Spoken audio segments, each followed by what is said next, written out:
अभी जो है बजट, अंतरिम बजट आया, केंद्र सरकार ने पेश किया है, उसे कितनी आपको उम्मीद थी और किस तरीके का बजट है? क्योंकि अभी आपने कहा कि ये बजट ढकोसला है। देखो, ना तो हमें इनसे उम्मीद है जी, और ना किसानों को उम्मीद रखनी चाहिए, ना ये किसानों के लिए कुछ करेंगे।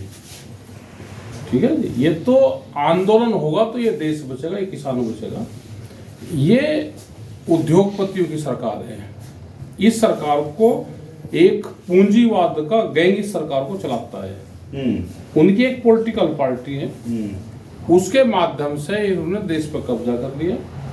ये देश के किसानों की जमीन लेंगे, नौजवान का हक छीन लेंगे, उसको नौकरियां नहीं देंगे, सस्ती नौकरियां उनको देंगे। क्योंकि इसी तरह से उन्होंने लेबर एक्ट में संशोधन करा है कि जिससे देश के उद्योगपतियों को सस्ती लेबर मिल सके। जी। तो 2024 का जैसे चुनाव नजदीक है, लोकसभा का चुनाव, सभी पूरे देश की जो है नजर 2024 पर है, तो आप सरकार से क्या मांग करते हैं किसानों के लिए? सरकार से आपको क्या उम्मीदें हैं किसानों के लिए? देखो, किसान से सरकार से कुछ नहीं, आंदोलन अगर ठीक रहेगा तो कुछ जान बच सकती है। सरकार से कोई उम्मीद नहीं। मतलब आपका कहना है कि अगर आंदोलन किसान नहीं करेगा तो सरकार बात नहीं सुनेगी। तो अगर जो है ये मुजफ्फरनगर गन्ने की बेल्ट है, अभी जो है मैंने सुना कि 20 रुपए भी जो है गन्ना किसान के लिए बढ़ाए हैं। आप कितनी मांग? 20 रुपए कितने में बढ़े? क्योंकि देश को तो यही नहीं पता, वे 20 रुपए मानते हैं। भाई, बहुत लोगों को तो, जो खास करके शहर में लोग रहते हैं, उनको यही नहीं पता कि क्विंटल में कितने किलो होते हैं। ये 20 रुपए कितने पे बढ़े? हम कोई भी खरीद करते हैं तो केजी में खरीद करते हैं जी, और ये बड़े हैं क्विंटल पे 20 रुपए। तो 1 केजी पे कितना बढ़ा?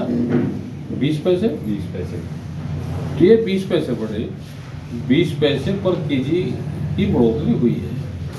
20 पैसे पर केजी के, और क्विंटल के हिसाब से बात करें तो 20 रुपए की बढ़ोतरी। तो आप इससे संतुष्ट हैं या इससे ज्यादा और चाहिए था आपको?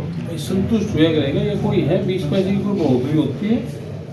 नहीं, सरकार तो क्विंटल पे बढ़ाया ना, सरकार ने तो जो जनता को बताया कि हमने जो है क्विंटल पे 20 रुपए बढ़ा दिए।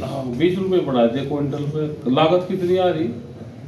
मेरा सवाल है कि आपका कितनी मांग है सरकार से? देखो, मांग होना चाहिए या कहाँ तक लागत किसान की पूरी होती है? लागत है, ये कहा था कि 450 रुपए के आसपास कर दें तो कुछ भला हो सकता है किसानों का। काम तो उसमें भी नहीं चलता, लेकिन चलो चल जाए कुछ काम। अब ये 20 रुपए बढ़ाए पर क्विंटल, उतनी लेबर कॉस्ट बढ़ गई, ट्रांसपोर्टेशन बढ़ रही है, तो किसान का कोई गुजारा होने वाला इन चीजों में नहीं है।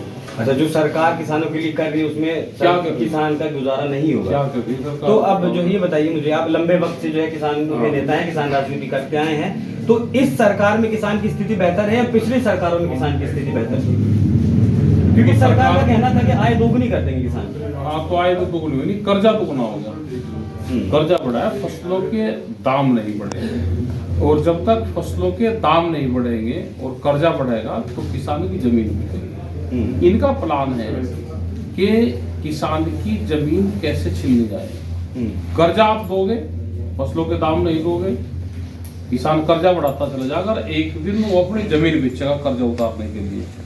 तो अभी भी जो नया बजट आएगा अभी अगले साल, उसमें कर्जा बढ़ाने की बात करेंगे।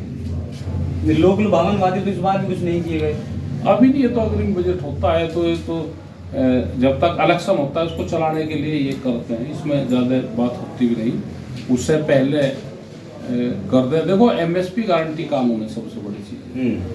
जो भारत सरकार का एमएसपी है, मिनिमम सपोर्ट प्राइस, उस पर स्वामीनाथन कमेटी की रिपोर्ट है, उस पर 50% जोड़ के उसको आप बढ़ा दो।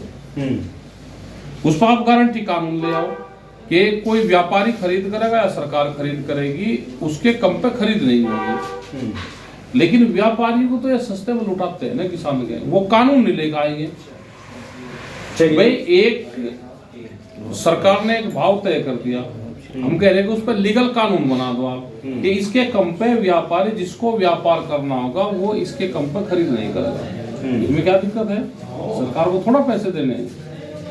लेकिन नहीं करेंगे क्योंकि ये सरकार बड़े उद्योगपतियों की सरकार है। इस देश के किसानों को लुटेंगे, उसकी जमीन लुटेंगे। जितनी जमीन अब खरीद हो रही है तो व्यापारी खरीद करता है। आप अक्सर सवाल उठाते हैं सरकार पर, हाँ। मौजूदा केंद्र सरकार है उस पर भी सवाल उठाते हैं, मौजूदा जो राज्य की सरकार है उस पर भी सवाल उठाते हैं, और अक्सर आपको कहते सुना गया है कि हमें ही जो है विपक्ष की भूमिका निभानी पड़ेगी। तो क्या आप विपक्ष को इस लायक नहीं समझते, जो मौजूदा विपक्ष है इस देश में, कि वो आम आदमी की जो है लड़ाई लड़े या फिर सरकार से सवाल पूछ सके?